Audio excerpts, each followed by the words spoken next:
तो एक शानदार बिजनेस आइडिया है ना? लेकिन वो एक बिल्कुल खाली व्हाइट बोर्ड की तरह लगता है।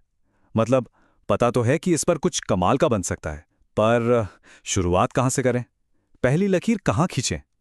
चलिए, आज वो मार्कर हम साथ में उठाते हैं। इस व्हाइट बोर्ड पर हम मिलकर भारत में एक छोटा बिजनेस शुरू करने का पूरा ब्लूप्रिंट बनाएंगे, स्टेप बाय स्टेप, और इस खाली कैनवस को कामयाबी के एक नक्शे में बदल देंगे।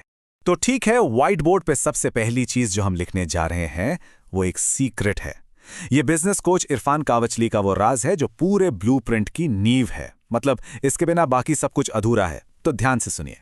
ये रहा हमारा आज का रोड मैप। व्हाइट बोर्ड पर हम इन 5 पॉइंट्स को एक एक करके भरेंगे, बिजनेस के पहले रास्ते से लेकर आखिर में मुनाफे तक पहुंचने का पूरा रास्ता। तो चलिए, पहला पॉइंट उठाते हैं। सबसे पहली और सबसे जरूरी बात, अनुभव। मतलब किसी भी बिजनेस को शुरू करने से पहले उसका प्रैक्टिकल एक्सपीरियंस हासिल करना। देखिए, बात बहुत सीधी सी है। कोई भी बेहतरीन बिजनेस प्लान किसी कागज पर लिखे आइडिया से नहीं, बल्कि असली अनुभव से शुरू होता है। मतलब अपना पैसा लगाने से पहले किसी और के पैसे पर सीख लो, उस बिजनेस को अंदर से जान लो। ये जो फर्स्ट हैंड नॉलेज होती है ना, ये आपको वो एज देगी जो कोई भी बिजनेस स्कूल नहीं दे सकता। और जानते हैं ये अनुभव इतना जरूरी क्यों है? क्योंकि ये हमें उन गड्ढों के बारे में पहले ही बता देता है जिनमें ज्यादातर नए बिजनेस गिर जाते हैं। तो चलिए अपने व्हाइट बोर्ड पर अब उन खतरों को मार्क करते हैं ताकि हम उनसे बचकर निकल सकें। एक रियलिटी चेक लेते हैं। ये नंबर देखिए, 20%। ब्यूरो ऑफ लेबर स्टैटिस्टिक्स के हिसाब से हर 5 में से एक छोटा बिजनेस अपने पहले ही साल में खत्म हो जाता है। ये एक डरावना सच है, लेकिन हमें इसे जानना जरूरी है। तो सवाल यह है कि ये बिजनेस फेल होते क्यों हैं?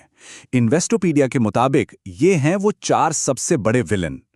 पैसों की दिक्कत, मैनेजमेंट स्किल्स की कमी, बेकार बिजनेस प्लान और मार्केटिंग में गड़बड़ी। लेकिन घबराने की बात नहीं है। हमारे ब्लूप्रिंट का मकसद ही यही है कि हम इन हर एक मुश्किल का तोड़ निकालें और इन कमजोरियों को अपनी ताकत बनाएं। ओके, तो हमने प्रॉब्लम समझ ली। अब आते हैं सॉल्यूशन पर। इन मुश्किलों से बचने का सबसे अच्छा तरीका है अपनी नींव्स मजबूत रखना। मतलब सारे कानूनी और फाइनेंशियल काम शुरू से ही एकदम पक्के। तो चलिए व्हाइट बोर्ड पर अब इस हिस्से को भरते हैं, रजिस्ट्रेशन और फंडिंग। सबसे पहले तो ये समझना होगा कि अपना बिजनेस साइज के हिसाब से किस कैटेगरी में आता है, माइक्रो, स्मॉल या मीडियम। ऐसा क्यों? क्योंकि भारत सरकार की एमएसएमई स्कीम के तहत मिलने वाले फायदे जैसे कि लोन, सब्सिडीज, वो सब इसी क्लासिफिकेशन पर डिपेंड करते हैं। तो ये जानना बहुत जरूरी है। अब आते हैं रजिस्ट्रेशन पर। खासकर अगर एक सोल प्रोप्राइटरशिप शुरू कर रहे हैं तो ये प्रोसेस उतना भी मुश्किल नहीं है जितना लगता है। हमने इसे इन 5 सिंपल स्टेप्स में तोड़ दिया है। पहले पहचान के लिए आधार, पैन, फिर ऑफिस का प्रूफ, इसके बाद गुमास्ता लाइसेंस जो कि असल में आपकी लोकल नगर निगम से मिलने वाला एक ट्रेड लाइसेंस है, फिर जरूरत के हिसाब से जीएसटी रजिस्ट्रेशन और आखिर में एक अलग बिजनेस बैंक अकाउंट। बस इतना ही। ठीक है, कागजी कार्रवाई हो गई। अब बात करते हैं सबसे जरूरी चीज की, पैसा। फंडिंग कहां से आएगी? तो देखिए, सरकार की एक बहुत ही कमाल की स्कीम है, प्रधानमंत्री मुद्रा योजना। इसकी सबसे बड़ी बात यह है कि इसमें आपको 20 लाख रुपए तक का लोन मिल सकता है, वो भी बिना किसी कोलेटरल या गारंटी के। ये नए बिजनेस के लिए एक गेम चेंजर है। तो सोचिए, हमारा बिजनेस अब रजिस्टर्ड है, फंडिंग का भी जुगाड़ हो गया, लेकिन दुकान खोलकर बैठने से ग्राहक तो नहीं आएंगे ना, है ना? तो व्हाइट बोर्ड पर हमारा अगला और बहुत ही जरूरी पॉइंट है हमारे पहले ग्राहक। उन्हें कैसे ढूंढें? इसके लिए चाहिए एक स्मार्ट मार्केटिंग प्लान। तो मार्केटिंग का मतलब क्या सिर्फ महंगे महंगे ऐड चलाना है?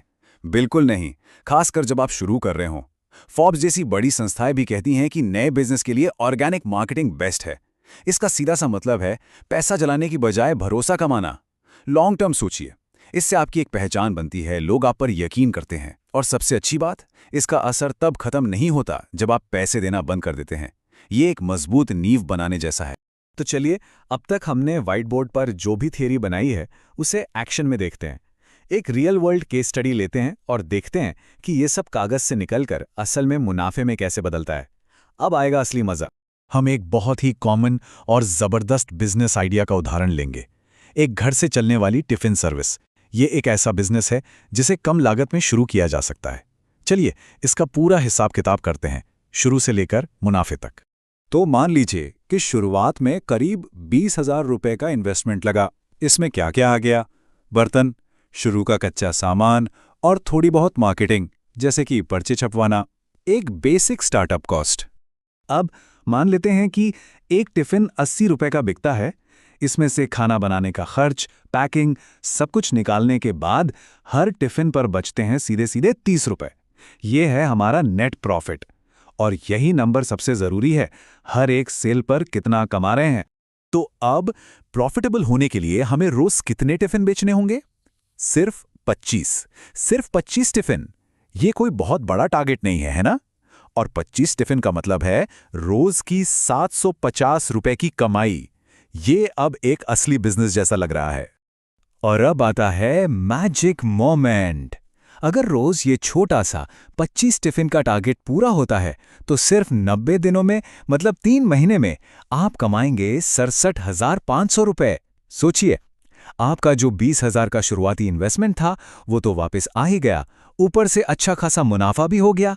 यही होती है एक सॉलिड प्लान की पावर। तो देखिए, हमारा व्हाइट बोर्ड अब खाली नहीं है। इस पर आइडिया से लेकर मुनाफे तक का एक पूरा साफ रास्ता बना हुआ है। हमने ये देख लिया कि एक सही प्लान के साथ एंटरप्रेन्योर बनने का सपना सच में पूरा किया जा सकता है। ये ब्लूप्रिंट तो अब तैयार है, सवाल बस एक ही बचता है, इस ब्लूप्रिंट से अब आप क्या बनाएंगे?